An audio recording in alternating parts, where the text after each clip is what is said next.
पहला सवाल आप दोनों ही प्रवक्ताओं के लिए, गौरव जी आपके लिए भी और प्रियंका जी आपके लिए भी। इस बार दावा बड़ा जबरदस्त किया जा रहा है एनडीए 400 पार। गौरव जी, क्या एनडीए 400 पार हो जाएगी? सभी को नमस्कार। और एक बात बहुत जिम्मेदारी से कहूंगा, कोई ऐसी ताकत नहीं बनी है जो नरेंद्र मोदी जी को पुनः भारत का प्रधानमंत्री बनने से रोक दे, क्योंकि उनने अपना तीसरा जो टर्म है वो कमाया है अपनी मेहनत से। और असंभव को जो संभव कर दे, असंभव को जो संभव कर दे, उस व्यक्ति का नाम श्री नरेंद्र मोदी जी है।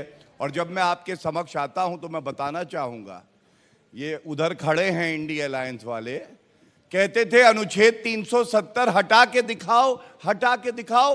अब हटा दिया तो कहते हैं क्यों हटा दिया, बहुत दर्द हो रहा है। असंभव था, संभव किया नरेंद्र मोदी जी ने। दूसरी बात, भव्य राम मंदिर, ताने कसते थे, कहते थे मंदिर वहीं बनाएंगे, तारीख नहीं बताएंगे। अब हम कहते हैं मंदिर वहीं बनाया है, तारीख भी बताया है और तुमको भी बुलाया है। लेकिन पुण्य किए होते तो जा पाते, डर गए और वहां जा भी नहीं पाए। तीसरी बात, हमारा संविधान कहता है अनुच्छेद 44 यूनिफॉर्म सिविल कोड, 75 साल 55 साल सत्ता में रही कांग्रेस पार्टी, हिम्मत नहीं हुई कि लागू कर पाए। वो भी लागू किया, असंभव को संभव कर दिया। उस व्यक्ति का नाम नरेंद्र मोदी है। उत्तराखंड में लागू हो गया है। अब मैं आपको बताता हूं 30 सेकेंड और 30 सेकेंड में ही सबसे बड़ी बात ये कहूंगा, जब जीतेंगे मोदी 4 जून को इटली जाना पड़ेगा कार्टून को।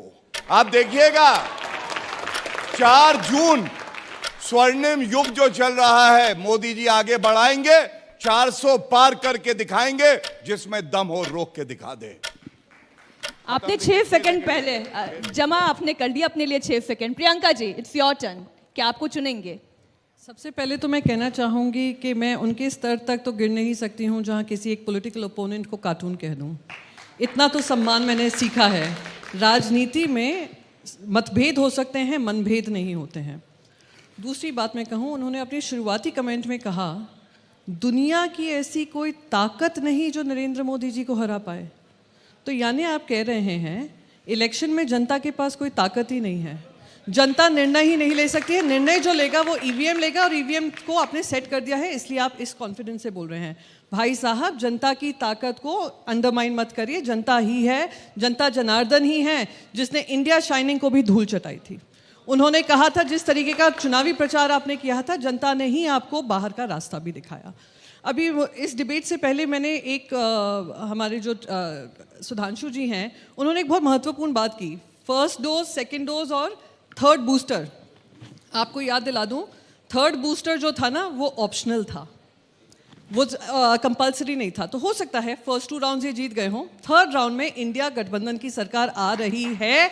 और मैं इस कॉन्फिडेंस से इसलिए बोल रही हूं कि मैं जनता की ताकत को कभी अंडरमाइन नहीं करूंगी। जनता जनार्दन है, वो भुक्तभोगी है, वो देख रही है महंगाई हो, भ्रष्टाचार हो, जिस तरीके से महिलाओं पर बढ़ता हुआ वार हो और बेरोजगारी हो, वो जनता देख रही है और जनता ही इसका निर्णय लेगी। आज ही मैं सवेरे जब मैं आ रही थी दिल्ली, मुंबई से दिल्ली आ रही थी, वहाँ पर सबसे पहले अखबार में जो फ्रंट पेज हेडलाइन थी वो ये था, जो 70,000 करोड़ के घोटाले में फंसे हुए नरेंद्र मोदी जी ने कहा था सिंचाई घोटाले में, आज सवेरे ही उनको क्लीन चिट दे दी गई है। ये होता है भ्रष्टाचार। जब प्रजातंत्र को ही आप खत्म करने की कोशिश करो, जब संविधान को ही मिटाने की कोशिश करो, इससे बड़ा देश के खिलाफ भ्रष्टाचार कुछ और हो ही नहीं सकता जो नरेंद्र मोदी जी की सरकार ने देश के सामने रखा है। इसलिए इनकी हाथ है।